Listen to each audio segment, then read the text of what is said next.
which has 6 of the 8 men, runs sub 10 legally. Then we have Zharnel Hughes. He was a really brilliant hit, semi-final winner in 10.2. Not as quick as Vico, but it looked so easy for the man who's sharing the European lead this year at 9.91 with Jimmy Vico. Becoming a European champion doesn't come without its challenges. And as Zharnel Hughes prepared to face his destiny in Berlin in 2018, it seemed fate was starting to work against him. I was so gassed, man. I was gassed, I was pumped, I was ready to rumble. But when I went inside the stadium, many people didn't know, but before I entered the stadium, I was cramping in my right calf. I don't know where it came from, but I got one. And I used my baseball quickly. And I was like, I can't have this happening to me right now, just before we go into the finals. And I used the ball and I massaged my calf as quickly as I can, but not too aggressively to irritate it. And I went out into the stadium, set my blocks, and I could still feel my calf cramping on me. I was like, oh my God, what's about to happen? But I told myself, don't feed into it too much because the mind is so powerful. So I tried to suppress it by not thinking of it. And then the starter said, on your marks, got into the blocks, bang, the race went off. I felt my calf on the first couple steps. There's certainly a good start by Hughes and also the Italian Tortu. Prescott a bit to do, but Zharnel Hughes coming through, but also on the inside Jack Harvey, and it's Hughes who takes it. Prescott, I think, may have got up to the second. I just gave it my very best, and I crossed the line, and I noticed that I won the race. I saw a championship record, and I just let it all out, man. It was one of the best feelings, and the celebration is one of my favorite celebrations, when I got down on the knee and just did the bang. And I don't know where that came from, but I just did it. I was so in the moment, you know, and I love that moment, and I'll never will forget it. A British 1-2 in the men's 100 metres, and Zach Ali Harvey following the silver of Amsterdam with the bronze here just outside 10 at 10.01. This is Ignite, a podcast series from European Athletics, telling the personal stories of athletes as they count down to Rome 2024. It was 6 years ago when Zharnel Hughes claimed his first European crown in Berlin. This path to the European Championships hasn't always been a simple one. If it was cramp that threatened him in Berlin, 2 years earlier in Amsterdam it was the heartbreak of not making it through the 200-metre heats. The first time I competed at European Championship was 2016 in Amsterdam, where I got knocked out in the heat of the 200 meters. And I was struggling with an injury. I had tore a ligament behind my knee at that time, and I was still trying to go out there and compete. And I got knocked out, and I got back to my hotel and I cried my eyes out, man. And I said the next time I go to a European Championship, it's going to be something different. And I made a commitment to myself. And yeah, I just knew going into that championship, I was the one to beat. Hughes knows all too well the treacherous paths that often pave the way to the pinnacle of athletic achievement. With every gold medal seized, there inevitably stand 7 crestfallen contenders. Yet these moments of defeat serve to enrich the triumph of success when it eventually graces one's journey. Unfortunately for Zharnel, the British sprinter who lives in the Caribbean has some friends in high places he can call upon. Relationship with Usain, I think Usain and I have a cool relationship. Usain is very down to earth, so he'll sit and chat with you if he can, if he's not so busy. But I think Usain and I, we have a good relationship. If we see each other, we'll definitely fist pump. He'll hail me up, ask me how I'm doing, stuff like that. Sometimes when he comes to the track, you know, he'll be like, yo, Zharnel, I'm watching you today. You know, he's pretty cool, very down to earth, and he's inspirational, you know. Coach Glenn Mills now is like a father figure to me. We have a very, very good relationship. We laugh.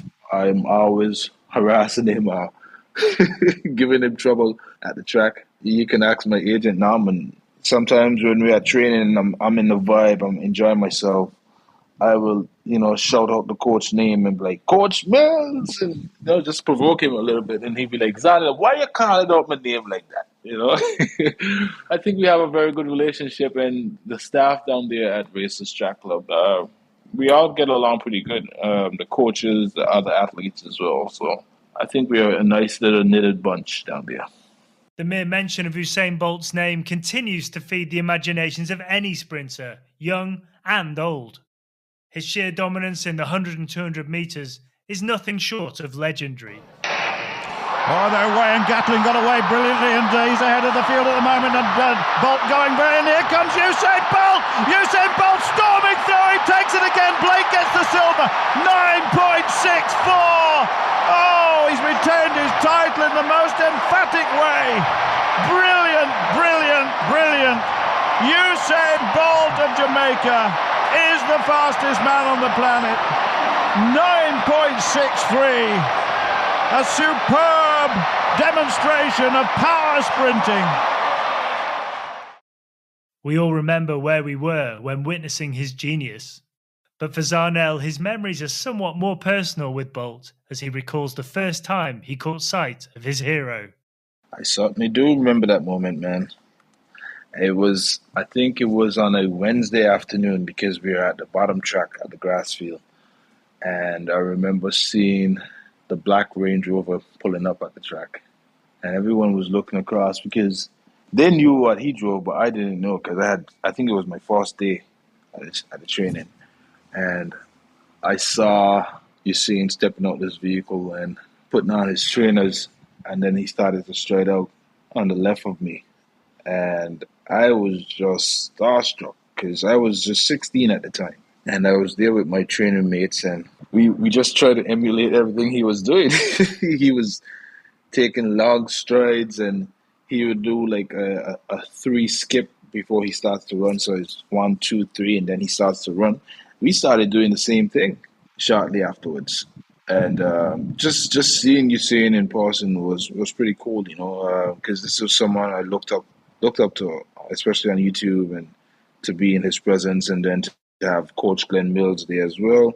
I remember the first time talking to Coach Glenn Mills, it was mind-boggling to know that I'm sitting in front of one of the greatest coaches in the world. Not one of the greatest coaches, the greatest coach in the world, that is.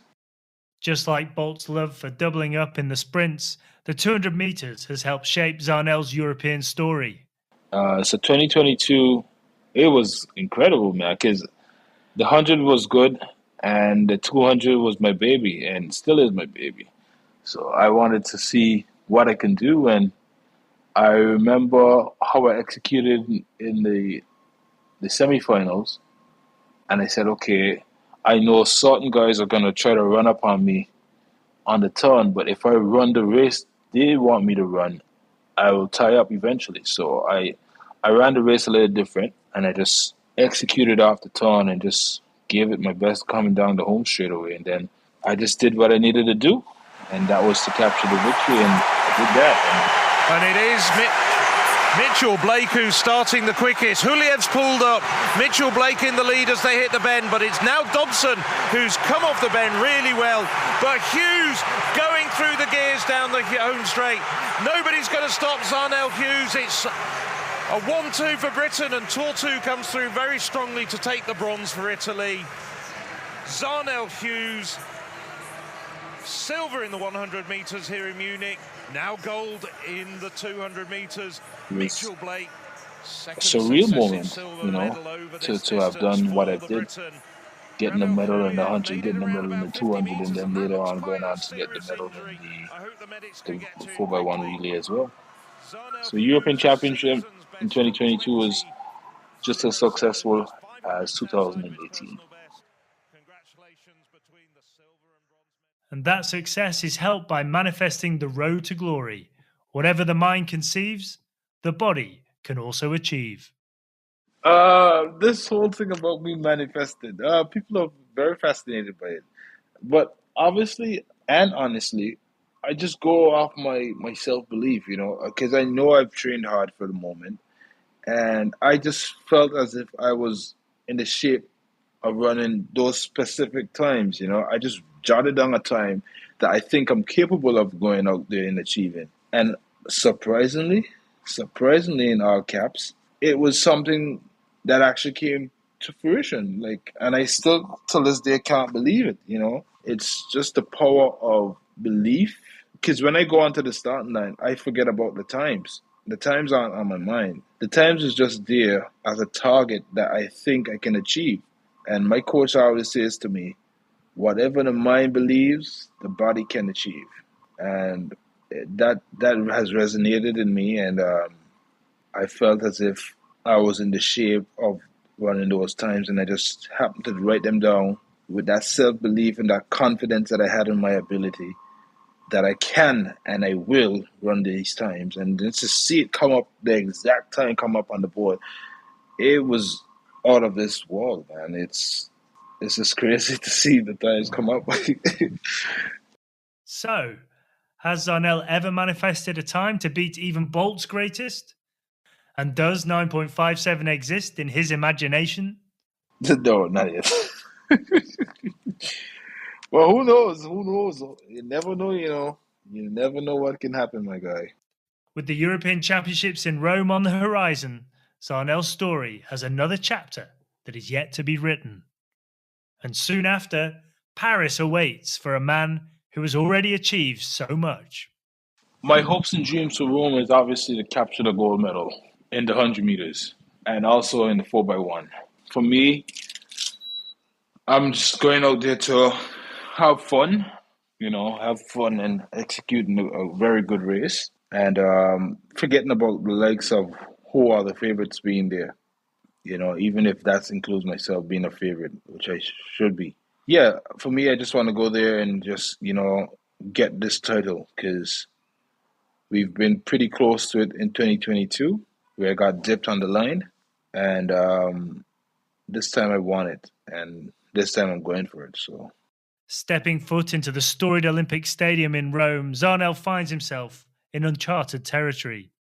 Yet, amidst the grandeur of the moment, those 100 metres ahead remain a familiar battleground for the sprinter. With nerves on edge, he's well aware that in the crucible of competition, one wrong step could end his greatest ever dream. obviously, you can feel the nerves. You can feel the nerves. It's just that you have to tell yourself, hey, just relax, just stay calm. Remember your phases. One of the most intensifying feelings you could probably experience is when you just enter the stadium and you have to set your blocks. That can be very intimidating. Sometimes you go out there and the crowd is so loud, man. The crowd is so loud, and then you can feel the different egos from every other athletes that's there on the line with you. And the tension of, being on the starting line and hearing others setting their blocks and stuff like that. That's where people can start to play a little mind games, and you just have to have that belief in yourself where no matter what's happening around you, who's next to you, who's has the fastest time on paper leading up until this moment, you just have to remember you and no one else. It's all about you at this moment. It's not about the crowd, it's not about the media, it's not about your coach, it's not about your sponsors, but yourself right now. You just have to dial in those nerves, man. Gotta control the nerves. Gotta control the nerves and just keep reminding yourself that you belong here. You can achieve this. Just allow yourself to go ahead and do it. That's what I tell myself. I am just as capable as anyone else here. I've worked just as hard and tirelessly as anyone else here. I'm just as fast, or even faster. I have a great coach. I believe in myself, and this is a moment that I want to go up there and shine. So let's make it happen. I'm a strong believer of God. Um, so I feel as if certain times, we want things to go our way immediately, but we all have to go through the journey of life. I've said to myself, my journey hasn't been the most easiest journey, not gonna lie, but there's a saying that goes that the Lord gives his toughest battles to his strongest soldiers, and I feel as if I'm one of his strongest soldiers. So every athlete is preparing for Paris right now. I'm taking things in stages. every event leading up to Paris is just as important. You know, getting to Paris, I want to be in the best shape I can possibly be in. I want to be in the best health I could possibly be in. And just going out there and, getting through the rounds. I need to ensure that I secure each round first before I can say I'm into the finals where I can get a medal. I'm not counting myself out. I know I'm capable of achieving anything that I put my mind to. I feel as if right now, the way I'm setting myself up for the season, I think I'm in the best shape I could possibly be in to go out there and to do something tremendous. I would love to be on the podium, and I would love to hear the British anthem playing this time around.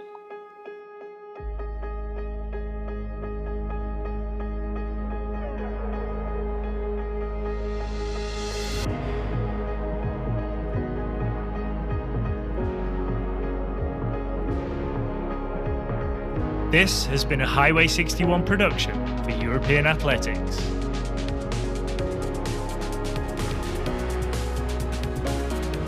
Full details for this series can be found in our show notes, but also visit european-athletics.com for the latest news and ticket information ahead of Rome 2024.